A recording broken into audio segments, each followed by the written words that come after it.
Hi there. My name is Tercy, and I want to welcome you to the Unreasonably Grateful podcast, Living in Grace by Choice.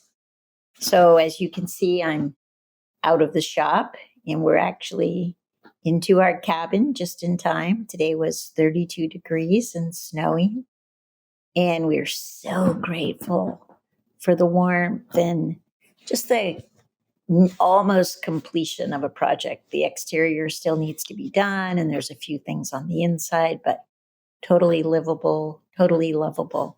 So, super grateful. Also, you can see right behind me, there's a beautiful woven carpet that represents the three sisters. It was made and custom made in Oaxaca. We picked it out. It's all plant dyed, and it's the combination of beans, corn, and squash. It's a story in Mexico, famous of the three sisters and how those go along, what it provides, and all about their cuisine. And the only reason we have it hanging in our cabin wall is because if you've been listening in, you know that recently we closed Gracias Madres San Francisco, and we were able to get this carpet. So a beautiful example of when something ends, something new begins. And we're grateful to actually have it as a memento of all those years of serving people and a reminder of what Gracias Madre is all about and giving thanks, another version of giving thanks, and in particular, giving thanks for the Latino culture and just that whole chapter in our lives. So, anyway, if you're new, welcome. If you've been with me for a while, welcome back.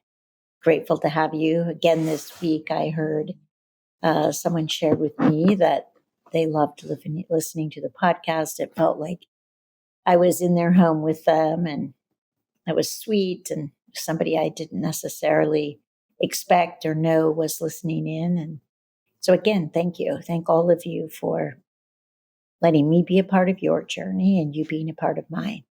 And a reminder, I don't have your answers. I'm not here telling you something. I'm here simply sharing snippets of my journey with you through my story as other people shared their journey with me. And I noticed it made a difference. Sometimes we can hear things in somebody else's story when we're a little more distant to it than our own story. And hearing it makes a difference and moves us along on our own path and eases our journey. And so, if that's true, I'm grateful and happy to share. So, glad to have you.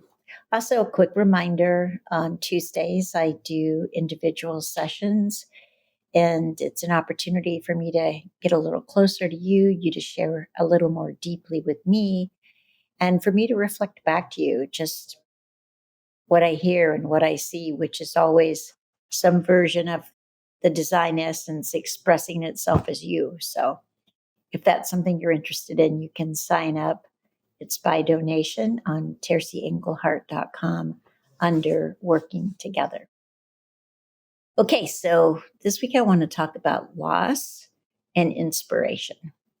So loss is something that I think all or nearly all of us feel at some time in our life, and it can be represented in so many different ways. It can be, loss of a job, loss of a loved one, a financial loss, a physical loss, um, an emotional loss. I mean, there's loss is a big word. We all feel it and experience it. And I want to talk about is how we experience it determines what follows. So I was myself personally working through this today, and I realized when I don't resist it, when I don't push it away, when I don't minimize it, when I don't explain it or justify it or compare it to someone else or a previous experience of my own, when I just let myself feel the loss, what shows up is some inspiration.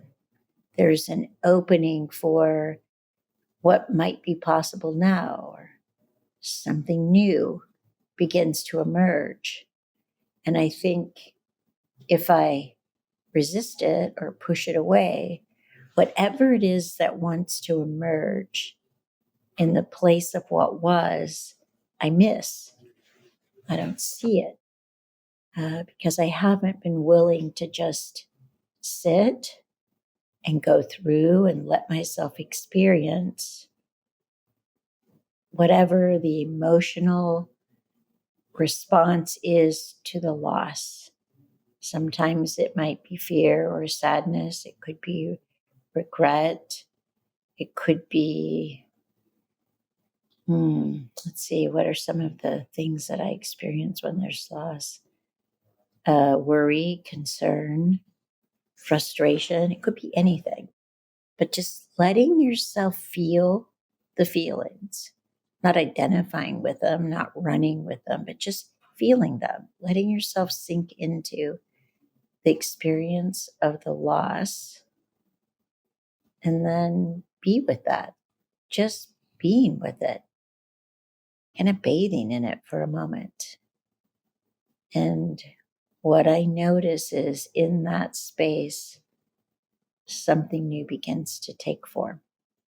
So this week, take that on. If there's a place in your life where you have in the past experienced loss, and perhaps it's incomplete for you, or maybe it just sits as a regret or some remorse, or maybe it's even become part of your current identity. Go back and take a look at it. Let yourself actually feel the feelings that are associated with the loss.